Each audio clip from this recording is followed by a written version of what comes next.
बिस्मिल्लाहिर्रहमानिर्रहीम। अस्सलाम वालेकुम मोहतरम सामीन, दोस्तों अज़ीज़ों, मैं आज आपके सामने एक और अच्छा सा वीडियो लेके आया हूँ। इंशाअल्लाह ताला आपको पसंद आएगा। हज़रत इमाम अहमद रहमतुल्लाह अलैह ने मुस्नद में तिबरानी ने उम्दा सनद के साथ हज़रत मुआज़ जहनी रज़ियल्लाहु ताला अन्हु की रवायत से बयान किया है कि रसूलुल्लाह सल्लल्लाहु अलैहि वसल्लम ने फरमा रहे थे कि ये आयत इज्जत है, ये आयत इज्जत है।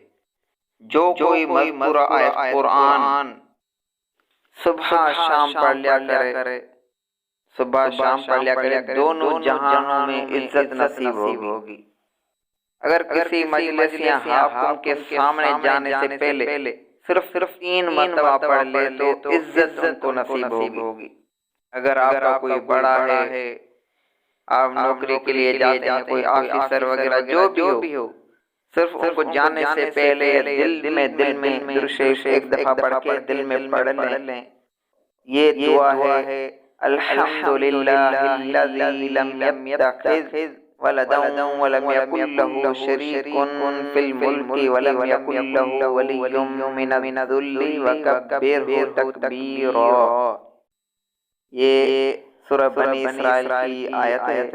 मेरे अज़ीज़ दोस्तों, जिसके पास आप पढ़कर जाएंगे वो दिल से आपकी इज्जत करेगा। ये कुरान शरीफ की आयत है।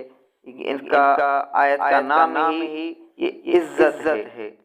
मेरे अज़ीज़ दोस्तों, अगर आप इस पर अमल करेंगे, अल्लाह रब्बुल इज़्ज़त आपको दोनों जहानों में कामयाबी नसीब फरमाएगा, इज्जत नसीब फरमाएगा। जज़ाकल्लाहु खैरा।